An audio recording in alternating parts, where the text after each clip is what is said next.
Hello watchers, be the watcher के एक और शानदार जानदार वीडियो में आप सभी का स्वागत है। आज के इस वीडियो में हम लेके आ चुके हैं वन पीस के एपिसोड नंबर 1142 को, जो कि होने वाला है बहुत ही ज्यादा कमाल धमाल का। तो आपका टाइम वेस्ट नहीं करेंगे और चलेंगे सीधे एपिसोड की तरफ। और उससे पहले चैनल को सब्सक्राइब करना बिल्कुल भी मत भूलिएगा, क्योंकि हम लोग 30 के सब्सक्राइबर के बहुत बहुत बहुत ज्यादा करीब हैं। और अगर आप लोग सब्सक्राइब कर देते हैं तो हमारी बहुत ज्यादा मदद भी हो जाएगी। तो चलिए अब आपका टाइम वेस्ट नहीं करते हैं और एपिसोड शुरू करते हैं। एपिसोड के स्टार्ट में हमको दिखाए जा रहे होते हैं वेगापंक साहब, जो कि अपने ही खून से लहू लुहान हो चुके होते हैं और मृत्यु के दरवाजे पे आकर के खड़े हो गए होते हैं। पर फिर भी उस समय भी वो अपनी प्रिय बॉनी की चिंता में उसे कह रहे होते हैं कि बॉनी तुम यहाँ से चली जाओ, कुमा के साथ तुम यहाँ से चली जाओ। इसके बाद एटलस कुमा को और फ्रैंकी बॉनी को लेकर के वहाँ से निकल लेते हैं। सांजी रुक जाता है साथ में वेगापंक के। वहीं दूसरी तरफ सीन कट हो जाता है और हमको दिखाया जाता है कारीबू, जो कि एकदम चिल्ला चिल्ला के दहाड़ दहाड़ के रो रहा होता है वैन ओगर और डेवॉन के सामने। बेसिकली वो उनसे भीख मांग रहा होता है ताकि वो ज्वाइन कर सके ब्लैक बियर्ड पायरेट्स को, जो कि उसका बहुत ही बड़ा सपना होता है। उसका मानना ये होता है कि एक्चुअली में ये फेट की कोई ना कोई रास लीला है, जिसके कारण से आज ये दोनों उसके सामने खड़े होते हैं। इसी दौरान इस एपिसोड का टाइटल भी रिवील होता है, जो कि होता है कम इन वर्ल्ड वेगापंक्स मैसेज। फिर हमको वंस अगेन कारीबू का रोना धोना कंटिन्यूअसली दिखाया जा रहा होता है। वो लोगों की तारीफ कर रहा होता है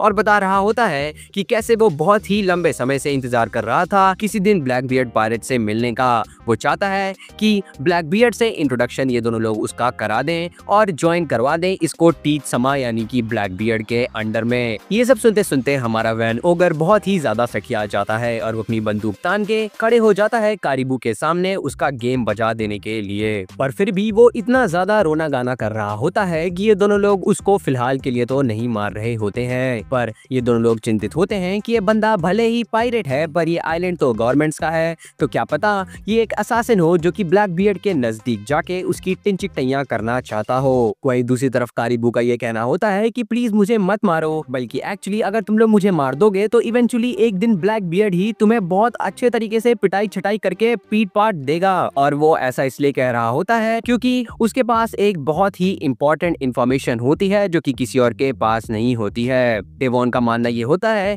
कि आदमी कंप्लीटली बुलशिट बातें कर रहा होता है और उसके पास कोई और इंफॉर्मेशन नहीं होती है, जबकि कारीबू का ये कहना होता है कि एक्चुअली उसके पास इंफॉर्मेशन है, और वो भी ऐसी इंफॉर्मेशन जो कि पूरी दुनिया को कंप्लीटली शेक कर सकती है उसके कोर तक। फिर दोनों लोग उससे इंफॉर्मेशन की डिमांड करने लगते हैं। कहते हैं कि अगर तुम्हारे पास ऐसी कोई इंफॉर्मेशन है ही तो तुम मुझे बता क्यों नहीं देते। फिर हमको बेसिकली बताया जाता है कि हमारे कारीबू के पास इंफॉर्मेशन क्या है। बेसिकली कारीबू को पता है कि दुनिया में बहुत सारे एंशिएंट वेपन एग्जिस्ट करते हैं, जैसे कि पोसाइडन, जो कि प्रिंसेस सिराहोसी की पावर को रिप्रेजेंट करता है, जो कि फिशमैन लैंड आइलैंड में उपस्थित है। इसके अलावा प्लूटो, जो कि लैंड ऑफ वानो में है, जो कि ऑब्वियसली हमको ऑलरेडी कई बार दिखाया जा चुका होता है। और कारीबू को भी पता होता है कि पूरी दुनिया में शायद ही दोनों वेपन्स के बारे में स्ट्रॉ हेड्स के अलावा किसी और को पता हो, पर वो इन्फॉर्मेशन इन दोनों को नहीं देना चाहता था, बल्कि डायरेक्टली लेके जाना चाहता था ब्लैक बियर्ड के पास तक। पर फिर भी ये दोनों लोग गनताने और गुस्से में इतना ज्यादा उसके सामने खड़े हो जाते हैं कि कारीबू को फाइनली बोलना ही पड़ता है कि अच्छा चलो ठीक है, मैं तुमको इन्फॉर्मेशन बता देता हूँ, बस मुझे टीच के पास लेकर के चलो। आगे वो कहता है कि वो डेफिनेटली यूजफुल होगा। इसी के बाद सीन कट हो जाता है और हमको दिखाए जाते हैं पैसिफिस्ट, जो कि मरीन्स की बैंड बजा रहे होते हैं। मरीन्स एकदम त्रस्त व्यस्त हो गए होते हैं अपनी शिप्स की बैंड बजता हुआ देख के। ना ही केवल पैसिफिस्ट के पास बहुत ही ज्यादा अटैकिंग पावर होती है, पर वो खुद को बबल शील्ड का यूज करके कंटिन्यूअसली बचा भी रहे होते हैं। तो सारे नॉर्मल मरीन के सोल्जर बहुत ही ज्यादा चिंतित और दुखी हो रहे होते हैं और रिट्रीट करने की सोचने लगते हैं। और हमको ये भी दिखाया जा रहा होता है कि पैसिफिस्ट कितने बुरी तरीके से इनकी बैंड बजा रहे होते हैं, एक एक करके सारी शिप कंप्लीटली डिस्ट्रॉय कर रहे होते हैं। तब तक हमको दिखाए जाते हैं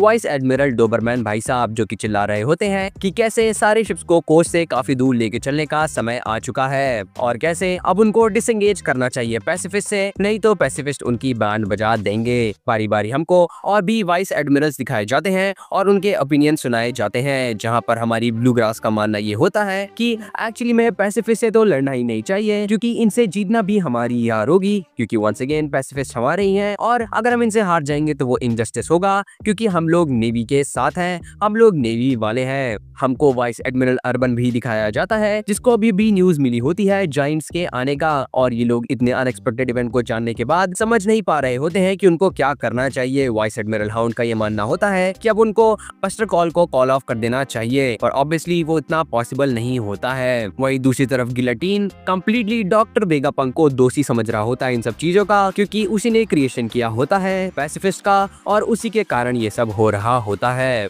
फिर सीन कट करके हमको दिखाई जाती है बॉनी, और हमको डोबरमैन के ऑर्डर सुनाए जाते हैं कि सारे वॉइस एडमिरल्स को कैसे किसी भी हालत में बॉनी की टिकटैया कर ही देनी है, और उसको नॉर्थ ईस्ट कोस्ट तक पहुंचने के पहले रोकना है ताकि वो एस्केप ना कर सके। फिर हमको पता चलता है कि इनके पीछे पड़ा हुआ होता है वाइस एडमिरल टोसा, जो कि फुल स्पीड में इनके पीछे पीछे भाग रहा होता है इनकी बैंड बजाने के लिए। फ्रैंकी अपनी पीठ पे बैठा के किसी तरीके से बॉनी को आगे लेके तो जा रहा होता है, पर फिर भी वो इनफ नहीं होता है। तो फिर दोनों एटलस और फ्रैंकी अपने फुल स्पीड को यूज करने लगते हैं, जिसके कारण से फ्रैंकी थोड़ा सा तो बैलेंस खो देता है, और अपने सामने पेड़ होने के कारण वो थोड़ा सा स्लो भी हो जाता है। इसी दौरान हमारा टोसा उन पेड़ को डिस्ट्रॉय करते हुए बहुत ज्यादा करीब आ जाता है फ्रैंकी और बॉनी के, और फिर वो अपने हाथों का यूज करके टोसा बाइट नाम का अटैक करने ही वाला होता है, पर तब तक उसके ऊपर गिर जाता है हथौड़ा, और वो हथौड़ा उसके ऊपर गिराने वाला कोई और नहीं बल्कि हमारा अपना प्यारा ब्रॉगी होता है। ये देखने के बाद सारे के सारे स्ट्रॉ हैट्स, मतलब बहुत सारे स्ट्रॉ हैट्स तो वहाँ पे है नहीं, यानी कि फ्रैंकी भाई साहब भी बहुत ज्यादा स्तब्ध हो जाते हैं। उनको लगता है कि क्या पता ब्रॉगी और डोरी उनकी ही बैंड बजाने के लिए आए हो।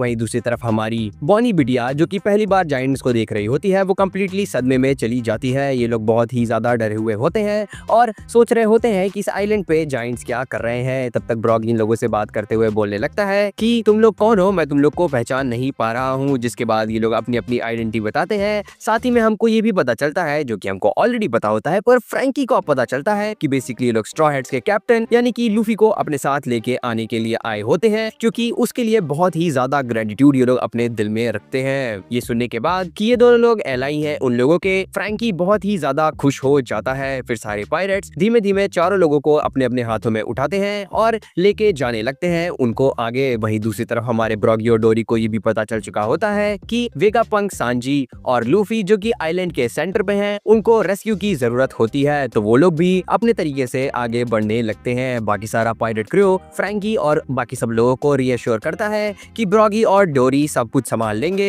तो अब तुम्हें चिंता करने की कोई बात नहीं है। फिर वो लोग बाकी के क्रू के बारे में बात करने लगते हैं, जो कि अभी भी ऊपर फंसा हुआ होता है। वहीं दूसरी तरफ ये भी सोचा जा रहा होता है कि उसॉप के मास्टर्स यानी कि ब्रॉगी और डोरी फाइनली लैंडफॉल कर चुके होते हैं। एनीवेज फिर हमको और भी बहुत सारे वाइस एडमिरल्स दिखाए जाते हैं, जो कि बहुत ही ज्यादा चिंतित और दुखी होते हैं, क्योंकि टोसा का कम्युनिकेशन कट ऑफ हो गया होता है। पॉम स्काई नाम का एक वाइस एडमिरल कह रहा होता है कि क्या पता उसकी जायंट से मुलाकात हो गई हो, और एक बार जायंट से मुलाकात हो जाए तो आपको तो पता ही है कि क्या होता है। वैसे इसको सही लग रहा होता है। वहीं दूसरी तरफ ब्लूग्रास और डॉल दोनों लोग आगे बढ़ रहे होते हैं लड़ने के लिए इन जायंट से। इसी दौरान हमको भी पता चलता है कि डॉल का एक समय पे एक जायंट बॉस भी हुआ करता था और उसका नाम था सॉल। हमको ये पता चलता है कि वो बंदा बहुत ही ज्यादा स्ट्रॉन्ग और अच्छा हुआ करता था। एनीवेज फिर से सीन कट होता है और हमको दिखाए जाते हैं सैटन साहब, जो कि सांसें हाफ रहे होते हैं लूफी से लातन भूसा खाने के बाद, पर फिर वो म्यूटेशन सा चेंज करने लगते हैं और उनकी बॉडी उनकी आगे बदलने लगती है। वहीं दूसरी तरफ वेगापंक की दिल की धड़कनें बहुत ही ज्यादा अनस्टेबल हो रही होती हैं, उसकी टिंचकटैया किसी भी मोमेंट पे हो सकती होती है। हमारा लूफी, जो कि ये सब देख रहा होता है, वो आ जाता है वेगापंक के पास ताकि वो उसको वहां से उठा करके ले जा सके। वेगापंक का ये मानना होता है कि अगर वो हिलेगा तो फिर वो मारा जाएगा। सांजी भी वहीं पे खड़ा होता है और बहुत ही हेल्पलेस सा महसूस कर रहा होता है। उसका कहना ये होता है कि अब समय जा चुका होता है कि किजारू अपने घर भाग जाए। बेसिकली ये दोनों लोग मारधाड़ करने वाले होते हैं, पर तब तक आ जाता है वहाँ पर सैटन, जो कि पहले से और भी ज्यादा अगली हो चुका होता है। उसके सामने सांजी खड़ा होता है और इन लोग के बीच में कमाल धमाल की मार होने वाली होती है। लूफी कह रहा होता है वेगापंक से कि देखो दद्दा, मैंने तुमको कहा था कि मैं तुमको यहाँ से निकलवा दूंगा, तो अब मैं तुम्हें निकलवा दूंगा, इसलिए तुम चिंता मत करना। वही वेगापंक ये सब नहीं सोच रहा होता है, बल्कि वो सोच रहा होता है बॉनी के बारे में। वो सोच रहा होता है कि कैसे बॉनी बिटिया को वो इतनी जल्दी उसकी पावर्स के बारे में नहीं बताना चाहता था, पर अगर उसको बताना पड़ ही गया है और उसकी लाइफ हमेशा डेंजर में रहती ही है, तो फिर वो भरोसा रखता है कि लूफी गण उसको बचा पहुंचा सकेंगे। वहीं दूसरी तरफ हमारा सैटर्न दिखाया जा रहा होता है जिसके जितने भी पाव होते हैं वो पॉइजन में या फिर किसी डिकेइंग मटेरियल में बहुत ही ज्यादा कोटेड होते हैं। अगर वो सीमेंट तक को छू रहा होता है तो वो भी कंप्लीटली डिस्ट्रॉय हो जा रहे होते हैं। फिर सैटर्न इन लोग के ऊपर अटैक करने की कोशिश करता है। लूफी कोशिश करता है कि वो एक ओपनिंग क्रिएट कर सके हमारे सैटर्न को चिढ़ा के, ताकि सांजी वेगापंक को लेकर के वहां से भाग सके। और वो काम भी कर रहा होता है क्योंकि हमारा सैटर्न गुस्सा के लड़ने लगता है लूफी से। लड़ने क्या, बेसिकली उसके ऊपर इन्फिनिट अटैक करने लगता है जो कि लूफी डॉज कर रहा होता है और सांजी वहां से भाग रहा होता है। इसके अलावा वो एक बार मुड़ के वंस अगेन सांजी की तरफ जाने की कोशिश करता है, पर इस बार वो अपनी ही पिछवाड़े के ऊपर थप्पड़ मार करके उसको और ज्यादा चढ़ाने लगता है, जिसके कारण से वो गुस्से में सिर्फ और सिर्फ लूफी के ऊपर अटेंशन दे पा रहा होता है। पर हमको पता है कि इस समय एक और बहुत ही मेजर प्लेयर मौजूद है और वो है किजारू। और किजारू आते ही लतिया देता है सांजी को लतियाने के अलावा वो समन करता है अपनी स्वॉर्ड को और उसी छेद में वंस अगेन इंपेल कर देता है जो कि वेगापंक के शरीर के बीचों बीच होता है। और इसी के साथ साथ वेगापंक को वो एक बहुत ही फेटल वूंड देने में कामयाब हो जाता है। ये देख के हमारे सांजी को बहुत ही ज्यादा दुख हो रहा होता है। शायद दुख तो किजारू को भी हुआ होगा, पर क्योंकि वो बहुत ही ज्यादा रिएक्शन नहीं दे रहा होता है तो इस मोमेंट पे हम लोग उसको मिलके गालियां देंगे। कितना नल्ला बेरोजगार आदमी है ये भाई, मतलब खुद की कोई सेल्फ अथॉरिटी कुछ है ही नहीं।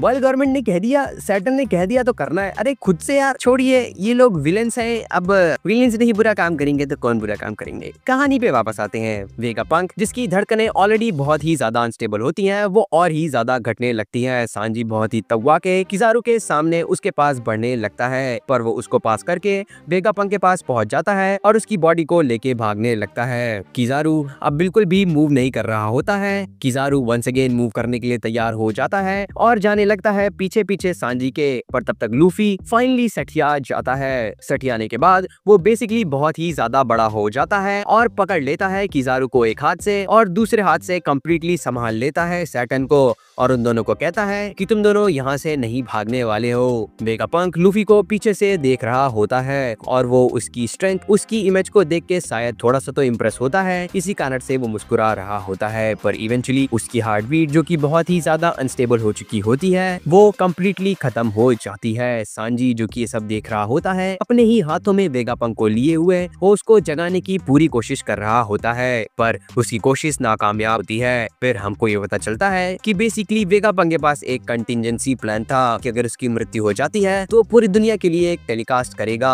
और वही टेलीकास्ट का मेंशन इस एपिसोड के टाइटल में भी हुआ था। और उस टेलीकास्ट की स्टार्टिंग हमको दिखा भी दी जाती है जहाँ पर वेगापंक कह रहा होता है, hello check check world come in. Basically वो वर्ल्ड को बहुत सारे सीक्रेट्स बताने वाला होता है। उसका ये मानना होता है कि ये सीक्रेट्स पूरी दुनिया को शॉक कर देंगे, पर ये सत्य है, तो फिर इसी कारण से उसको ये सब बताना बहुत ही जरूरी होता है। और इसी के साथ साथ ये कमाल धमाल का एपिसोड खत्म हो जाता है। वैसे मुझे इसको इतना ज्यादा इंथुसियास्टिकली नहीं बोलना चाहिए क्योंकि हमारे प्यारे वेगापंक जी की मृत्यु हो चुकी है, पर फिर भी आगे आने वाले एपिसोड में जो होने वाला है वो इससे भी ज्यादा कमाल धमाल का होने वाला है, क्योंकि ब्रॉगी और डोरी दोनों बढ़ रहे हैं आइलैंड की सेंटर की तरफ और लूफी भी अब कंप्लीटली बहलाने वाला है वेगापंक की डेथ के बाद। तो गाइस आपको एपिसोड कैसा लगा इसको कमेंट सेक्शन में बताना बिल्कुल ही मत भूलिएगा। इसके अलावा चैनल को सब्सक्राइब करना तो और ही मत भूलिएगा क्योंकि हमारे 30 के सब्सक्राइबर्स बहुत ही ज्यादा जल्दी कंप्लीट होने वाले हैं। तो guys thank you for watching and